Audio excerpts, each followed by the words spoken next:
याद है। आज श्रीमद् भगवद गीता जी में 9वें अध्याय का 23वां श्लोक है। श्री भगवान वाचा हे अपण्य देवता भक्ता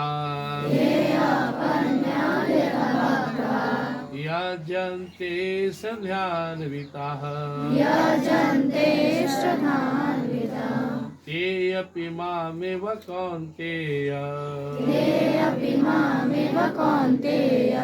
यजन्त्य विधिपूर्वकम्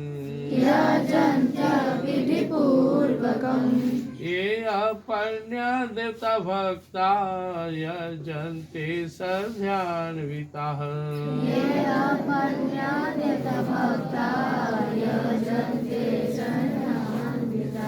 ते अपि मामेव कौन्तेय यजन्त्य विधिपूर्वकम्।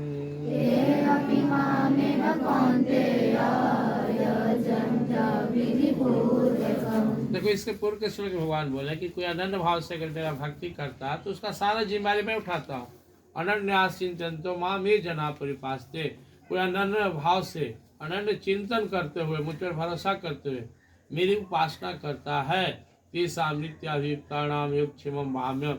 ऐसे नित्य निरंतर मेरा भक्ति भजन करने वाले भक्त की सारी जिम्मेवारी मैं उठाता हूँ। योग मतलब परमात्मा से भेंट कैसे हो, क्षेम मतलब 2 रोटी के साथ इज्जत से मेरा निर्वाह कैसे हो, मतलब जो मेरे पास है उसकी रक्षा करना और जो मुझे घट रहा हो जिसकी मुझे आवश्यकता हो उसकी पूर्ति करना। इतना दयालु है अपने प्रभु। सोचने की बात है कि तुम्हारे घर में अगर कोई मजदूरी करता है तो उसका खर्चा तुमको देना होता है। अगर हम भगवान के लिए जिए, हर काम उनका नाम लेकर करें तो क्या वो हमें छोड़ देंगे?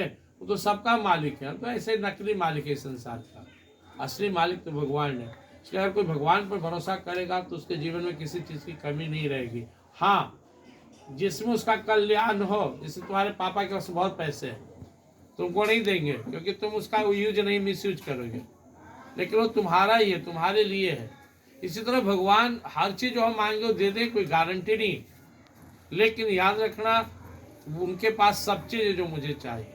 अब सोचने की बात है कि जब हमारे परम प्रभु हमको सब कुछ देने के लिए तैयार है तो हम देवी देवता के फेर में क्यों रहते हैं?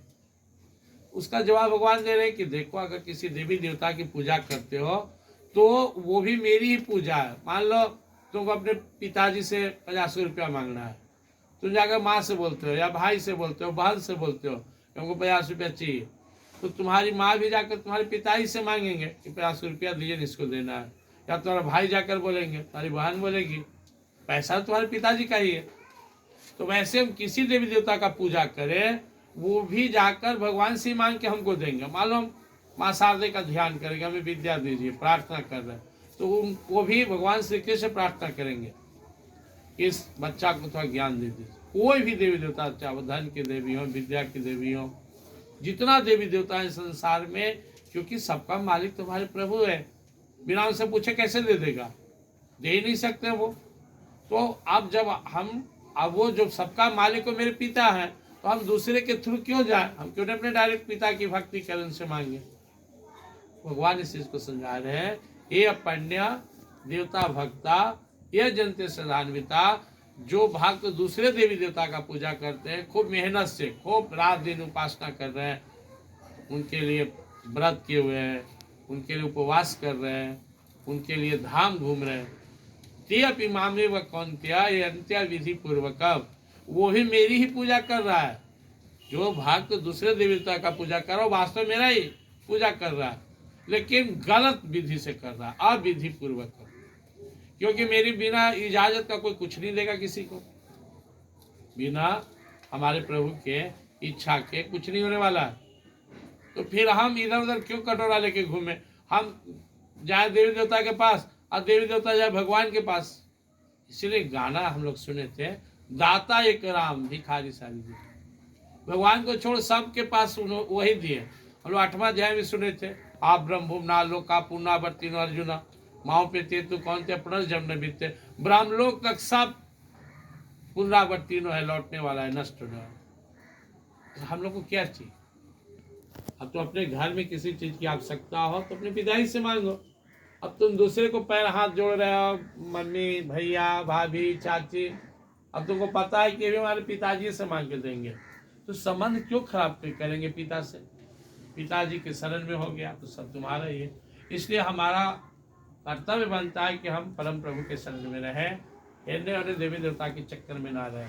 देवी देवता के चक्कर में कुछ दे भी देंगे तो मांग कर, और अंत में क्या होगा इसमें आगे सुनोगे। यान्ति देवव्रता देवान पितृ यान्ति पितृव्रता उदानी यान्ति भूते जी यान्ति मध्याजिनपि माँ। जो जिसकी पूजा करता है तो उसी के पास जाता है। देवता का पूजा करोगे देवता, देवी तो देवी, पितर तो पितर लोग, भूत तो भूत के पास। तो हम अगर चाहते कि हमारा शरीर छूटे, हमें अच्छे लोक में जाए, इसलिए भी परम प्रभु की भक्ति करना है। तो जब हमें समझ में आ जाए, अब मान लो कि तुम किसी बच्चा से मांगते हो कि ला लो कॉपी हमको फेर के उतारने के लिए, तुमको पता है बच्चा पढ़ क्या फेर क्या, तुम ही पढ़ो, काला हाथ पसार रहे हो। किताब तुम्हारे पास है, कॉपी तुम्हारे पास है, टीचर तुम्हारे पास है, टीचर से मदद लो। अब उतारू मल बन गया तो जिंदगी भर दूसरे के मुंह ताकते रहोगे। इसी तरह जीवन में सिर्फ अपने परम प्रभु पर निर्भर रहेंगे, और वो सक्षम है सब चीज जुटाने में, हमारी रक्षा करने में, इस लोक में भी और परलोक में भी बेड़ा पार करने में। सब ध्यान में मन ही मन अपने परम प्रभु से कहो, हे प्रभु, हे मेरे प्रभु, हे स्वामी, हे नाथ, हे मेरे नाथ, मैं तो आपका हूँ, मुझे अपना बना लो, अपनी शरण में ले लो।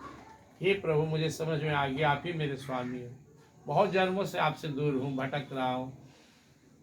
अब मैं चाहता हूँ कि बस सिर्फ आपका बनकर जीऊँ, इसलिए मुझे अपने शरण में ले लें। हे नाथ, हे मेरे नाथ, मैं तो आपका हूँ, मुझे अपना बना लो, अपनी शरण में ले लो। कैसे